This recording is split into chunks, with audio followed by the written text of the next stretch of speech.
तो आदाब, नमस्कार, गुड इवनिंग, सत श्री अकाल। एक बार फिर आप तमाम लोगों का स्वागत है क्राइम तक की कहानी के इस एपिसोड में। उम्मीद है पूरी फैमिली अच्छी होगी, अपना ख्याल रख रही होगी। आज की कहानी शुरू करूं उससे पहले एक बार फिर आपको जानकारी दे दूं कि कुकू एफएम ऐप पर भी तमाम तरह की कहानियां आती हैं, चाहे वो क्राइम की मिस्ट्रीज़ हों, अलग अलग ऑडियोग्राफी, बायोग्राफी, अलग अलग फील्ड की, अलग अलग सब्जेक्ट की तमाम दिलचस्प कहानियाँ। और क्राइम तक फैमिली मेम्बर के लिए क्राइम 50 है, डिस्क्रिप्शन पे लिंक है, तो आप देख सकते हैं। और बहुत सारी कहानियों में एक सीरियल किलर ऑटो शंकर, उसकी भी कहानियाँ कुकू एफएम ऐप पर तो आप सुन सकते हैं। अब आते हैं आज की कहानी के ऊपर। आपको याद होगा कि निर्भया केस के बाद एक कानून आया था, और वो इसलिए आया था क्योंकि निर्भया के जो 6 गुनहगार थे उनमें से एक नाबालिग था। जब 2012 16 दिसंबर को निर्भया के साथ जो कुछ हुआ, उन 6 लोगों ने जो गैंगरेप किया, उनमें से एक जो रेपिस्ट था, उसकी उम्र उस वक्त इस क्राइम को करते हुए करीब 17.5 साल थी। मुश्किल से 6 महीने और बचे थे उसके बालिग होने में, और पुराने कानून की वजह से वो बच गया।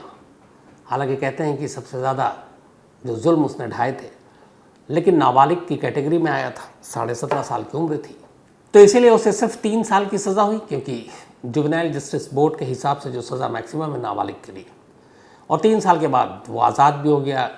निर्भया के 5 में से एक ने तो जेल में फांसी लगा ली, 4 को फांसी हो गई, लेकिन वो आज भी आज़ाद है और इसी देश में कहीं अलग चेहरे, अलग नाम के साथ जी रहा है, क्योंकि उसकी आइडेंटिटी अगर डिस्क्लोज़ हो गई तो शायद लोग उसे मार दें। ये मैं आपको इसलिए बता रहा हूँ क्योंकि आज की जो कहानी है, निर्भया के इसी केस के बाद जब कानून में बदलाव आया, तो उसी बदलाव के तहत पहली बार अदालत ने एक फ़ैसला सुनाया। फ़ैसला ये कि एक नाबालिग के ऊपर कत्ल का इल्ज़ाम था, और उसके लिए जिसमें मैक्सिमम 3 साल की सज़ा होनी चाहिए थी, अदालत ने उसे उम्र कैद की सज़ा सुनाई है, लाइफ इम्प्रिजमेंट। और ये इसलिए क्योंकि अदालत ने कहा कि सज़ा सुनाते वक्त ये ध्यान देना ही काफ़ी नहीं है कि उस वक्त उसकी उम्र क्या थी, बालिग था, नाबालिग था, बल्कि ज़रूरी ये है ये देखना कि उसके क्राइम की जो उसने किया है वो किस किस्म का था, वो कितना पुख्ता था, कितना क्रूर था, कितनी प्लानिंग के साथ की, कितनी साजिश बड़ी थी। तो सिर्फ उम्र नहीं देखो, बल्कि उसकी क्राइम की सीरियसनेस और गंभीरता को भी देखो, और उसी हिसाब से फैसला दो। और उसी के बाद अदालत ने उम्र कैद की सज़ा सुनाई है। ये सज़ा क्यों दी गई, पूरी कहानी क्या है, आज आपके सामने पेश करता हूँ। कहानी 5 साल पुरानी है, 2017 की मई का महीना था। कहानी मध्य प्रदेश के गुना इलाके की है। इसी गुना में 5 दोस्त रहा करते थे। आसपास में 5 का घर था। इनमें से कुछ दोस्त गरीब थे, कुछ अमीर थे, लेकिन इनकी दोस्ती सबकी ठीक ठाक थी, सब कुछ सही चल रहा था। तभी 18 मई की रात को इन 5 दोस्तों में से एक दोस्त, जिसका नाम हेमंत था, हेमंत 18 मई वो अपने फादर से लगातार कह रहा था। उसके फादर एक सरकारी मुलाजिम थे और सिंचाई विभाग में एक अफसर थे। तो उन्हीं का बेटा हेमंत अपने फादर से कई बार कह रहा था कि उसे एक बाइक चाहिए, एक बाइक दिला दीजिए। फादर मना कर रहे थे, लेकिन बच्चे की ज़िद थी। इकलौता बेटा था, मानते भी काफ़ी थे, लाड प्यार काफ़ी था। तो उन्होंने हेमंत की ज़िद को पूरी करने के लिए आखिरकार 18 मई को उसने कहा कि मैंने एक बाइक देखी है, सेकंड हैंड, 40,000 रुपये में मिल रहा है, कागज़ भी सब कुछ ओरिजिनल है, असली है। तो बेटे के प्यार के आगे बाप हार गए और उन्होंने 40,000 दिए। उन्होंने कहा जाओ जाकर तुम बाइक ले लो। अब हेमंत अपने एक दोस्त के साथ, उस दोस्त का नाम था हनी दुबे, ये सब 5 दोस्त में 2 दोस्त थे ये, तो उनके साथ बाइक पर बैठ कर जाता है। 40,000 रुपये उसके पास थे, लेकिन रात वो लौटता नहीं है। फादर परेशान, बेटा लौटा नहीं बाइक लेकर। इसके बाद वो इधर उधर ढूंढते हैं, फिर उसके दोस्त से पूछते हैं, तो कहता है अंकल वो तो बाइक लेकर चला गया, मुझे अपने घर छोड़ गया। अब उन्हें बड़ी फिक्र होती है, इधर उधर पूछते हैं, कहीं हेमंत का सुराग नहीं मिलता। आखिरकार वो पुलिस स्टेशन पहुंचते हैं और पुलिस में जाकर रिपोर्ट लिखा देते हैं कि मेरा बेटा 40,000 रुपये लेकर निकला था, उसके बाद से उसका कोई सुराग नहीं मिल रहा है। अब पुलिस रिपोर्ट तो लिख लेती है, लेकिन वही ये शुरुआत में कि कहीं इधर उधर होगा, 40,000 लेकर के या घूमने निकल गया होगा, नई बाइक ली है। ये सब चीज़ चलती रही। अगला दिन आ गया 19 मई 2017। अचानक हेमंत के फादर के मोबाइल पर एक कॉल आता है, और हेमंत के ही मोबाइल से, और कहते हैं कि तुम्हारा बेटा हमारे पास है, 50 लाख रुपए दे दो तो उसे छोड़ देंगे, वरना जान से मार देंगे। हेमंत के फादर घबरा जाते हैं, वो डन कर लेते हैं कि ठीक है हम पैसे दे देंगे। लेकिन फ़ोन को रखते ही वो सीधे पुलिस स्टेशन पहुंचते और जाकर सारी बात बता देते हैं। अब पुलिस थोड़ी परेशान होती कि ये मामला किडनैपिंग का है। जो हेमंत के फादर के मोबाइल पे फ़ोन आया उन्हीं के बेटे के नंबर से किया गया था। पुलिस ने जब ट्रेस किया तो पता चला कि ये नंबर इंदौर का है, कॉल इंदौर से किया गया। पुलिस की फ़ौरन एक टीम को इंदौर रवाना कर दिया गया। अब इधर पुलिस छानबीन कर रही है, पुलिस सारी चीज़ें पता कर रही है। पता चला कि इसमें से 5 दोस्त थे, एक दोस्त तो साथ में था, बाकी 3 भी टच में थे। पुलिस ने हर दोस्त से पूछताछ की। अब उनमें से एक दोस्त नहीं मिल रहा था और वो था ऋतिक। पुलिस को लगा कि ये ऋतिक कहाँ है। फिर पुलिस को लगा कि हेमंत उसका दोस्त है, उसी के पास उसका फ़ोन, कहीं ऋतिक ने तो कुछ नहीं किया। अब ऋतिक जो है वो शक के घेरे में है। पुलिस ने कहा कि ऋतिक का गायब होना, हेमंत का नहीं होना, हेमंत के मोबाइल से कॉल आना और इंदौर से कॉल किया जाना, और सारे दोस्त तो मौजूद हैं, ऋतिक गायब है। अब दोनों पॉसिबिलिटी है, ऋतिक भी हो सकता है उसके साथ गायब हो गया हो, या ऋतिक ने ही गायब किया और फिर ऋतिक गायब हो गया है। खैर पुलिस अपनी तफ्तीश कर रही होती है, ऋतिक के ऊपर शक है। लेकिन तभी 19 मई को अचानक इसी गुना के पास एक जंगली इलाके में एक जली हुई लाश मिलती है। किसी राहगीर ने खबर की पुलिस को, पुलिस पहुंचती है। लाश पूरी तरह से जली नहीं थी, लाश की शिनाख्त हो गई। पता चला ये लाश ऋतिक की है, जिसको लेकर पुलिस शक कर रही थी कि शायद हेमंत की गुमशुदगी में इसका हाथ है। अब ऋतिक की लाश मिलने से हड़कंप मच गया। पुलिस को लगा कि जिसके ऊपर शक था उसी की लाश मिल गई। हेमंत का कोई सुराग नहीं, ना उसकी लाश मिल रही। अब हेमंत के घर वाले भी घबरा गए कि उसके एक दोस्त की लाश मिली है। अब इधर पुलिस परेशान इन्हीं चीज़ों को लेकर, इन्हीं सवालों को लेकर। हेमंत का कोई सुराग मिल नहीं रहा है। अब पुलिस फिर दोस्तों से पूछताछ करती है, क्योंकि सारे दोस्त बड़े करीबी थे, आपस में एक साथ रहते थे। अच्छा, इन 5 दोस्तों में से जो हेमंत था वो 9वीं पास था। लोकेश जो था वो 10वीं के बाद स्कूल छोड़ दिया। ऋतिक जो था वो 10वीं के बाद उसने भी स्कूल छोड़ दिया।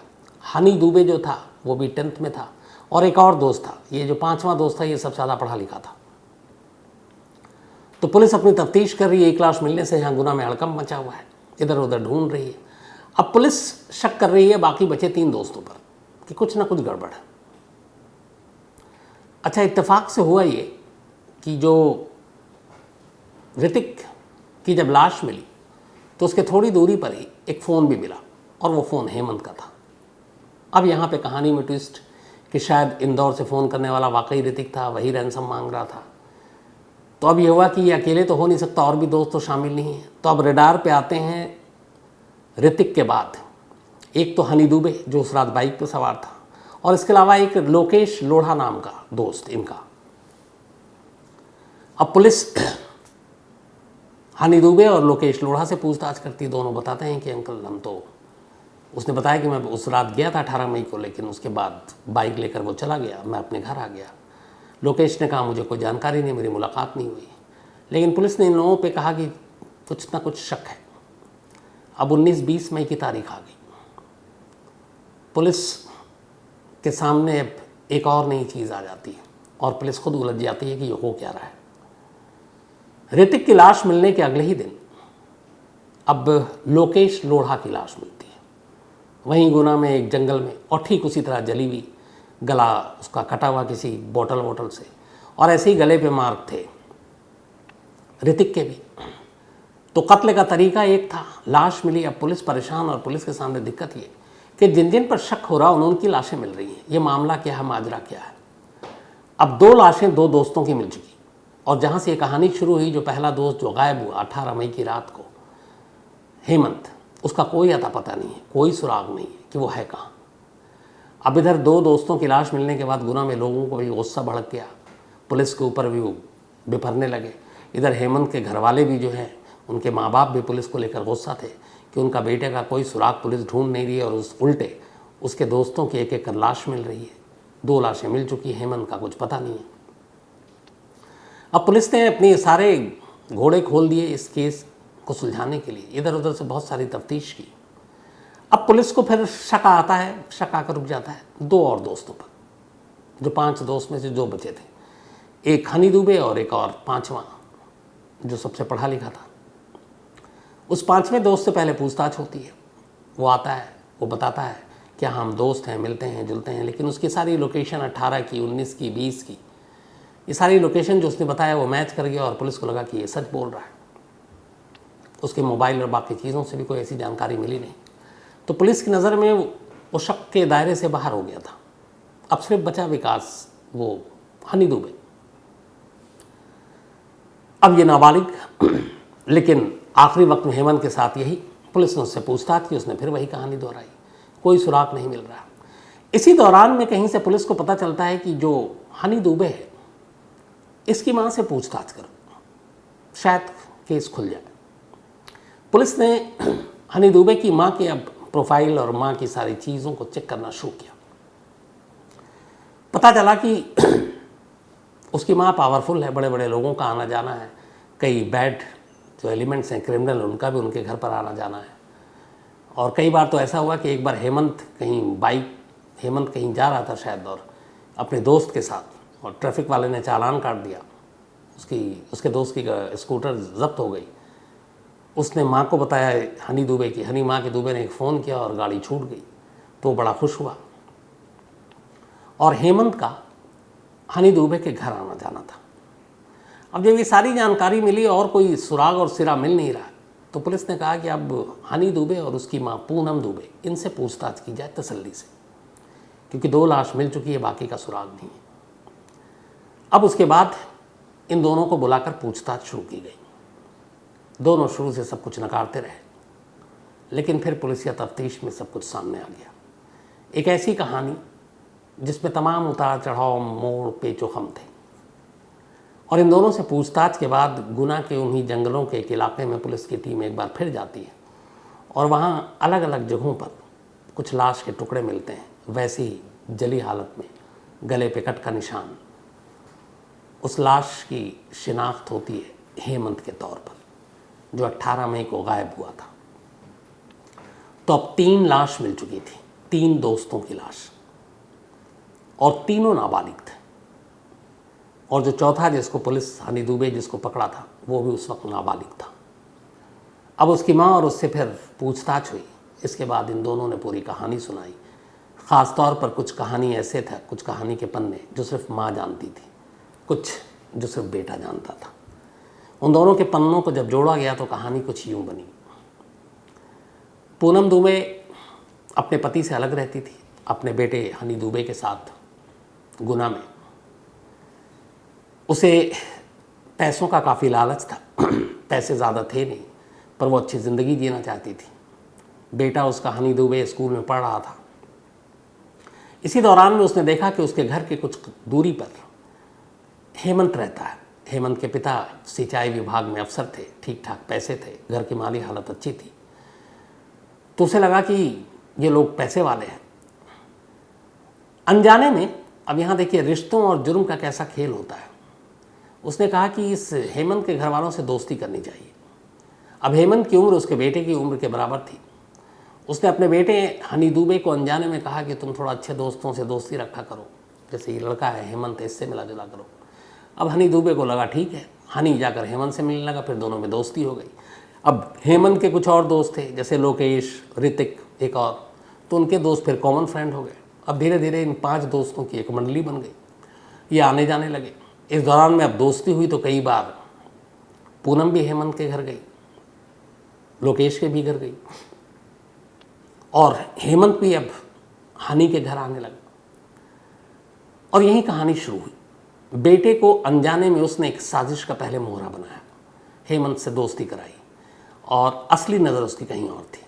अब हेमंत से दोस्ती हुई तो बीच में हेमंत घर आने लगा। एक बार वो अपने दोस्त के साथ जा रहा था, और जब पुलिस ने पकड़ा, गाड़ी छुड़वा दी, तो बड़ा और ज़्यादा प्रभावित हो गया कि हनी की माँ बड़ी पावरफुल है। अब हेमंत घर आने लगा।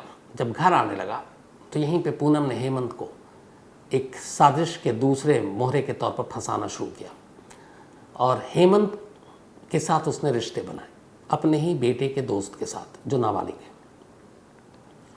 अब हेमंत इसके बाद बार बार घर आने लगा। ये बात बाद में हनी दुबे ने भी महसूस किया कि मेरा दोस्त मेरे पीछे में घर आता है, माँ से मिलता है। उसे शक हो गया अपने दोस्त पर कि उसकी माँ, उसके और मेरी माँ के बीच में कोई संबंध है। तो अब उसको लेकर हेमंत से वो थोड़ा गुस्सा होने लगा। इस दौरान में हेमंत की अमीरी का फ़ायदा पूनम ने यूँ उठाया कि उससे कभी पैसे मंगाती, कभी कोई जेवर मंगा लेती कि पैसे नहीं है। वो अपनी माँ के और घर की बाकी जेवर वेवर चुराने लगा और चुरा कर जाकर जौहरी को बेचता और पैसे लाकर पूनम को दे देता। तो ये सब कुछ ठीक चल रहा था। इसी दौरान अब 18 मई, अभी तक माँ का कोई रोल नहीं है, सिर्फ उसका ये है कि उसको दौलत चाहिए और उसने अपने बेटे को अनजाने में दोस्ती कराई और उसकी मकसद उसका कुछ और था।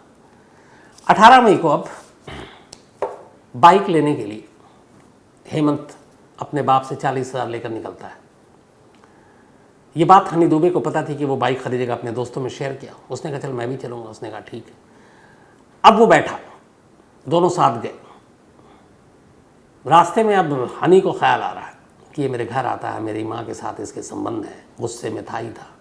और दूसरा फिर उसने देखा कि इसके पास 40,000 रुपये कैश है, क्यों ना इसे मार डालें। फिर इसके बाद इसने अपने कहा कि चलो एक पार्टी करते हैं। अपने दोस्तों को इसने बुलाया एक जगह पे और इन लोगों ने कुछ बियर वेयर पी। ये 4 दोस्त थे वहाँ पर, 5वां जो बेहद पढ़ा लिखा था वो नहीं आया। उसके बाद इन्होंने बियर वेयर पी और इसी दौरान में जो नाबालिग हनी दुबे, इसने बियर की खाली बोतल से मौका देखते ही हेमंत के सर पे वार किया, खूब मारा और फिर टूटी हुई बोतल से उसका गला काट दिया। फिर उसके बाद वो पेट्रोल लेकर आया और उसने लाश को आग लगा दी। अब बाकी 2 दोस्त थे, लोकेश और ऋतिक, वो देख रहे थे। ये सब करने के बाद वो घर गया। घर जाकर उसने अपनी माँ को बताया। पैसे भी उसके पास थे 40,000। अब यहाँ पे एक अच्छी माँ का फ़र्ज़ ये था कि पहले तो वो पुलिस को इन्फॉर्म करती, बताती कि उनके बच्चों ने क्या जुर्म किया। लेकिन अब माँ कहती कि कोई बात नहीं, अब यहाँ से आगे का रास्ता मैं दिखाऊंगी। तो इसके बाद वो फिर से कहती कि उस लाश को ठीक से जलाना है और पेट्रोल लेकर बोलती जाओ। और सब कुछ करने के बाद अब वो जो बाकी 2 दोस्त और हैं उनसे कहती है कि अब तुम लोग अपना मुंह मत खोलना, ये मर चुका है, पता नहीं चलेगा, लेकिन हम इसकी लाश से भी और पैसे कमा सकते हैं। अब हम इसके बाप को फ़ोन करेंगे और 50 लाख रुपए रैंसम मांगेंगे, फिरौती। उसके बाद वो ऋतिक को हेमंत का मोबाइल दे देती है और कहती है तुम यहाँ से निकलो और इंदौर जाओ। और ये सारी चीज़ें दरअसल उसके दिमाग में कि कहाँ से कॉल करना है, कहाँ पे लाश फेंकनी है, कब फ़ोन करना है, फ़ोन को कहाँ रखना है, ये सब सीरियल देख देख कर आइडियाज़ आए थे, ख़ासतौर पर क्राइम पेट्रोल और सावधान इंडिया। तो उसके बाद उसने ऋतिक को भेज दिया इंदौर। वो इंदौर जाता है और इंदौर जाकर हेमंत के बाप को फ़ोन करता है और कहता है कि हेमंत हमारे पास है, 50 लाख रुपए दे दो। वो पुलिस में पहुंच जाते हैं। फ़ोन करने के बाद अब ऋतिक वापस लौट आता है गुना। वापस आने के बाद इधर जब वो लौटता है, लोकेश जो इनका दोस्त है, अब वो कहता है कि सुनो, मुझे तुम लोगों पर भरोसा नहीं है कि बाद में तुम पैसे दोगे कि नहीं, इसलिए मुझे अभी पैसे चाहिए रैंसम के, तुम लोग दे दो और वरना मैं पुलिस को सब बता दूंगा। अब जब ये बात हनी सुनता है, उसकी माँ को पता चलता है, तो वो ऋतिक को अपने साथ मिला लेता है और लोकेश को कहता है अच्छा चल मैं तुझे समझाता हूँ। फिर वो लोकेश को जंगल में ले जाते हैं, वहाँ उसको भी शराब पिलाते हैं, बियर पिलाते हैं और लोकेश को मार डालते हैं ताकि वो पुलिस तक ना चला जाए। मारने के बाद उसको भी, उसकी लाश जला देते हैं। लाश जलाने के बाद अब ये वापस आ रहे हैं माँ बेटे और बचा आखिरी ऋतिक। अब उन्हें अचानक ख्याल आता है कि 2 कत्ल तो हो चुका, चश्मदीद अब एक ही है बाहरी और वो है ऋतिक। और इधर माँ बेटे हैं, ये दोनों एक दूसरे की पोल खोलेंगे नहीं। माँ बेटे आंखों आंखों में इशारा करते हैं। वापसी में मौका देखते ही ऋतिक पे भी वैसे ही वार करते हैं और ऋतिक को भी मार देते हैं। इस तरह एक कत्ल को छुपाने के लिए 2 कत्ल और करते हैं, कुल 3 कत्ल। और फिर ये लोग लौट आते हैं। लेकिन पुलिस चूँकि शक हो रहा था और आखिरी बार वही था हेमंत के साथ हनी, इसलिए माँ बेटे से सख्ती से पूछताछ होती है और फिर ये सारी कहानी सामने आती है। तो जिस जिस पे शक हुआ उसका कत्ल होता गया। एक कत्ल बेटा करता है, माँ के पास जाता है और माँ उसे आगे का रास्ता बताती है कि कैसे पुलिस को चकमा देना है और वो माँ खुद उसमें शामिल होती है। अब पुलिस जो है 5वें दोस्त को क्लीन चिट दे देती है और हनी दुबे और उसकी माँ पूनम दुबे को गिरफ्तार कर लेती है। मेन अक्यूज़ बनाती है हनी दुबे को और को अक्यूज़्ड पूनम दुबे को। इसके बाद 5 साल तक ये मुकदमा चलता है।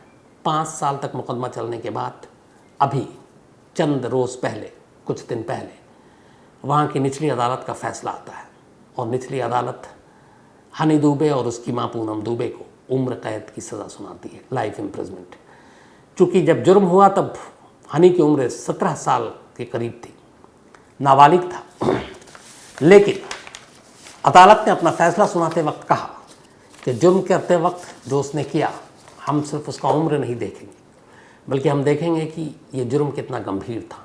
और एक के बाद एक जिस तरीके से उसने 3 कत्ल किए और पुलिस को उलझाने के लिए तमाम साजिश रची, ये एक मैच्योर दिमाग, किसी बच्चे के दिमाग की उपज नहीं हो सकती। तो इसका मतलब है कि वो एक जो हार्डकोर क्रिमिनल है, तो सिर्फ उम्र देखकर हम उसको 3 साल की सज़ा नहीं दे सकते, बल्कि उस जुर्म की गंभीरता को देखते हुए सही है कि उसे उम्र कैद की सज़ा दी जाए। और इसी के बाद अदालत ने माँ बेटे को उम्र कैद की सज़ा दी। तो ये थी कहानी, एक अजीब कहानी। अब आते हैं आज के अपने सिलसिले पर। आज हिमांशी यादव, इनका जन्मदिन है, तो हैप्पी बर्थडे हिमांशी। और गोलू सिंह जी ने भेजा है। इसके अलावा गीत शर्मा और इनकी मम्मी प्रियंका शर्मा, दोनों माँ बेटी का आज जन्मदिन है। तो ये बड़ा खूबसूरत लगता है कि एक ही दिन घर के 2 फैमिली मेम्बर का एक साथ बर्थडे हो। तो गीत, आपको भी और आपकी मम्मी प्रियंका दोनों को बहुत बहुत बधाई इस जन्मदिन की। और वेस्ट बंगाल से हैं। साथ ही शबनम खातून का भी आज जन्मदिन है, हैप्पी बर्थडे शबनम। और इसरार अहमद साहब ने भेजा है। इसके अलावा माफ़ कीजिएगा, अमित पांड्या साहब, नाराज़ मत होइएगा, अमित पांड्या का भी आज जन्मदिन है, क्राइम तक फैमिली के पुराने मेंबर हैं। तो हैप्पी बर्थडे अमित साहब, आप हमेशा अच्छे रहें, खुश रहें। साथ ही संयम मोहरी, इन्होंने एक सवाल पूछा है कि सवाल अलग अलग किस्तों में है। संयम मोहरी साहब का सवाल ये है कि आप क्या डेली आज तक के ऑफिस जाते हैं? आज तक का ऑफिस कहाँ है? क्राइम तक को आप कहाँ शूट करते हैं? और ये सारे सवाल थे। तो चलिए इसी बहाने सभी को बता देता हूँ। ऑफिस डेली आना पड़ता है क्योंकि काम करना है। तो ऑफिस जो है वो नोएडा में है, फिल्म सिटी में है। और आज तक का ऑफिस है, तो आज तक से जुड़ा हुआ हूँ, चूँकि क्राइम तक तो बहुत बाद में, ये एक अलग जिम्मेदारी है। मेरी मेन जिम्मेदारी आज तक है, जहाँ पे जब से शुरू हुआ तब से मैं काम कर रहा हूँ। और सिर्फ मैंने क्राइम के शोज़ और क्राइम रिपोर्टिंग ही की है। तो फिल्म सिटी नोएडा में इंडिया टुडे मीडिया प्लेक्स है, जहाँ पे ये दफ्तर है। हम लोग 2nd फ्लोर पे बैठते हैं। 1st फ्लोर पे तमाम स्टूडियो है, जब वारदात करना हो स्टूडियो से तो वहाँ जाता हूँ। जो क्राइम तक का स्टूडियो है वो भी 2nd फ्लोर पे है। और ये 2nd फ्लोर पे ही आज तक के ही दफ्तर में है। एक अलग से, पहले आपने देखा होगा क्राइम तक की कहानियाँ मैं कहीं भी बैठकर सुना देता था। अब एक ख़ास जगह दी गई है कि आप अपने हिसाब से स्टूडियो बनाइए और उसी में कीजिए। तो ये क्राइम तक का अपना स्टूडियो है, जहाँ 2nd फ्लोर आज तक के ही दफ्तर में, इंडिया टुडे मीडिया प्लेक्स में। और डेली आना पड़ता है, डेली काम करना पड़ता है। हालांकि हमारे यहाँ 5 डेज़ वीक है, मतलब हफ्ते में 2 छुट्टियाँ मिलती है। लेकिन मैं उतना खुशकिस्मत नहीं हूँ। इसकी वजह ये है कि सैटरडे को भी शो जाता है, तो वारदात भी जाता है, आपकी कहानी भी जाती है। तो मैं सिर्फ, मुझे एक छुट्टी मिलती है, वो भी संडे को, और वो भी क्रिमिनल की मेहरबानी से, अगर कोई बड़ा क्राइम ना हो, वरना कई बार संडे को भी आना पड़ता है। तो संयम मोहरी साहब ही आपके सारे सवालों के जवाब। इसके अलावा प्रवीण चौहान, साथ ही आसिफ खान, इसके अलावा कृष्ण कुकड़िया एक कहानी की फरमाइश की है, प्रीति शर्मा जी, इसके अलावा तुषार कुमार सिंह जी ने एक कहानी की फरमाइश की है, अमरजीत सिंह जी ने भी की है, गोविंद सहाय गुप्ता जी ने भी कहानी की फरमाइश की है, अमित टेकन, शायद मैं गलत नाम नहीं लूँ, कहानी की फरमाइश की है, और जगदीश बाविस्कर, इन्होंने भी एक कहानी की फरमाइश की है। तो सभी फरमाइश पूरी होगी, लेकिन आज कहानी में इतना ही। अब आपसे मुलाकात होगी कल रात 9 बजे किसी नई कहानी के साथ। तब तक अपना ख्याल रखिएगा। Thank you very much.